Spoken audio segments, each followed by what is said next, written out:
To Coach Farinella, congratulations for being inducted into the Sports Hall of Fame.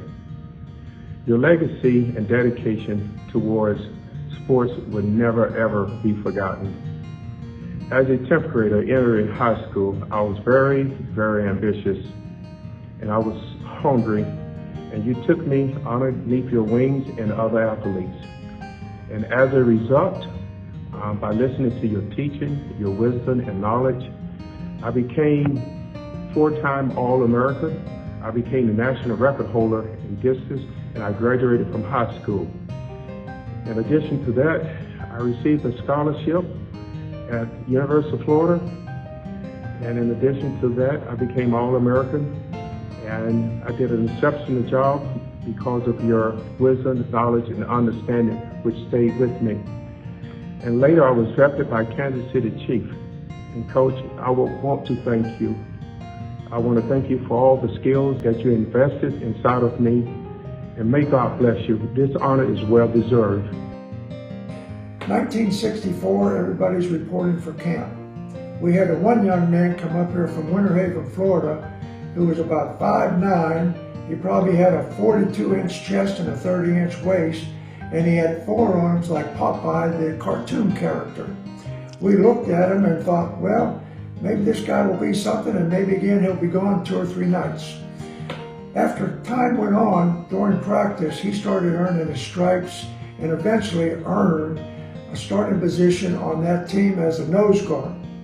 My fondest memory of Flip is in 1965, my senior year. I'm playing left tackle.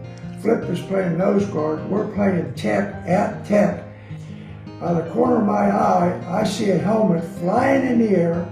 I see a chin strap going one way. I see flags going up in the air.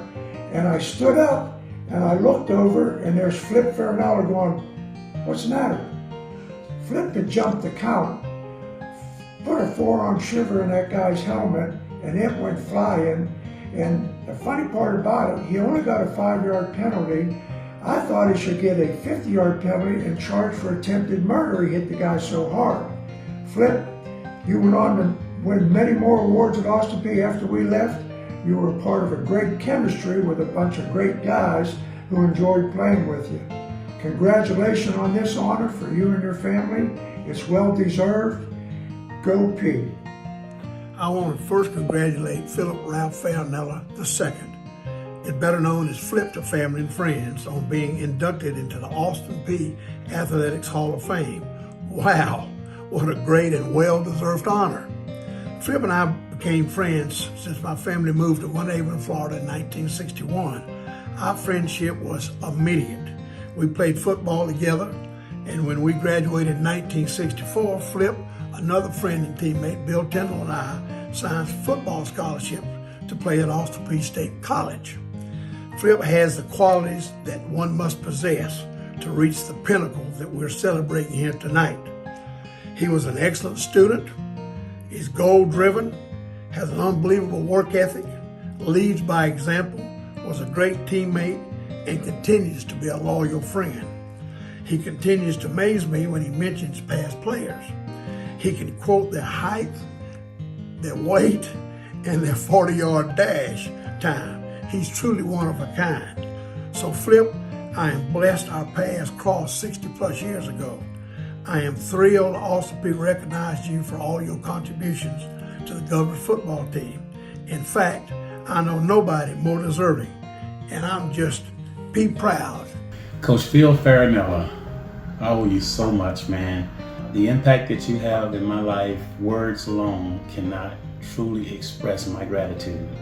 I know in my life, I would not be where I am today were it not for you. I grew up, didn't have much confidence in myself, and I was convinced to go out for the football team my senior year in high school by my best friend.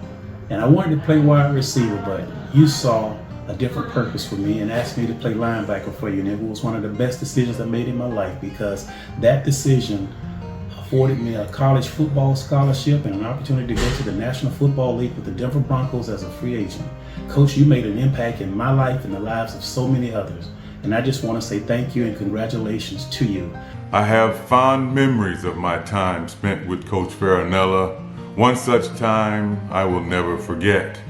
It was late May, early June of 1978, while being recruited as a student athlete. What an amazing, confusing, and life-changing experience for a 17-year-old. The day that Iowa, Pittsburgh, Arizona State, and the University of Florida were all waiting and wanting their opportunity to talk to me all at the same time. I had no idea what to say. I had no idea what to do. Gratefully, you stepped in and made an uncomfortable situation manageable for me. Thank you for your leadership. Thank you for your guidance. Thank you for your inspiration. Thank you for your support. And most of all, thank you for your friendship. No one is more deserving of this prestigious declaration than you. I remember when we first found out that Flip was going to be inducted into the Hall of Fame, my roommate, Bob Bible, he asked me, he said, who was meaner, me or Farinella? And as I'm looking at the top of Bob's head, I tried to be diplomatic and I said, well, Flip was a whole lot more fierce than you were. And Flip reminded me that I was too young to have remembered all that. When Flip said I was too young to remember that, he was right to a certain extent. We were transitioning from dropping ice cubes on people from the top of the stadium to actually watching the game. And Flip left Austin Peay and I was there a whole lot of years after that. And legacies grow and reputations grow. And through the years, I heard nothing but great stories about Flip Farinella. And I love you to death, and I'm so proud to be able to introduce you as one of Austin Peay's newest Hall of Fame members. Love you. I'd like to thank Jeff Bibb and the Austin Peay Hall of Fame Committee for this great honor. It's the greatest honor I've ever received in my life. And even though we get thousands of phone calls in our lifetime, two had a real impact on my life. The first one was 60 years ago when Coach Bill Dukes called me and offered me a football scholarship. Even though I played my last football game as a linebacker at 165 pounds. What I did the next 4 months, realized I wasn't big enough or strong enough to play college football, was to gain weight and get stronger, and I graduated 4 months later at 195 pounds. And so that gave me the ability to line up and play as a freshman at Austin Peay. I always consider myself an average athlete with above average 1-2. Didn't think that really I had an opportunity, but I didn't really think that until I got on campus I could really compete with these people. The second phone call, and the great thing about this one, it was at breakfast from Gerald Harrison, athletic director, vice president of Austin Peay. My wife got to share with this emotional phone call. Mr. Harrison telling us that I'm going to be inducted into the Hall of Fame. The thing about an award like this, it's an individual award, but actually it's a team award. Okay, my success really had a lot to do with a couple of things. One, the team, my teammates I lined up with, Claude Clements and Larry Black, defensive ends, Tommy Dillard and Tom Jones at tackles, George White, my college roommate, and Bobby Bird, probably the best linebacker in school history.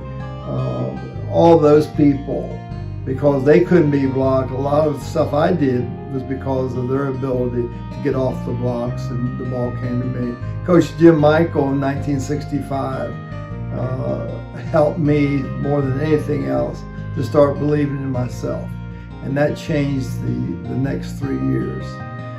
Not only was I blessed to have great teammates and coaches, I was blessed to have a wife that supported me the last 30, 40 years in my coaching endeavors. The great thing about this award, I get to share it with family. I've got Greg and Amber Hahn, my stepson. His wife flew from Las Vegas. My stepson Adam came up with us from Florida. My daughter, oldest daughter Leah, and her son Daniel. I'm so glad that they can be here. I hope my former teammates remember me as someone that played the game with passion. The last game I played at Austin P, we didn't have a great season, but we played hard.